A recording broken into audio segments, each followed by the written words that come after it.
we learned so much about the fun of content creation and collaborating with content creators and artists who are really great at doing content. Marami rin kaming natututunan from them. Parang nag-enjoy kami na parang kami nag-jamming ng ideas pag nangyayari siya. Na-enjoy ko yung mga content collabs namin kasi yun nga parang kahit kami pag iba-iba na kaming people, so iba-iba din kami ng ideas. Pero when doing it with this artist, parang sila yung sobrang layong field pala na, oh, ba't di natin naisip yun? Ang ganda. Kasi parang usually we will come up with an idea. Tapos bigla silang magbibigay ng something else that will make it like 100 times better. So, looking forward to more content. Di ba guys? Gusto natin mo.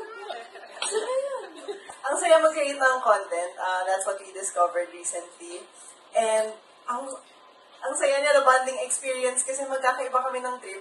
Pero kapag, kunwari, magkaiba kami ng genre. Pero pagdating sa kalokohan, parang, one mind, one brain cell kaming lahat.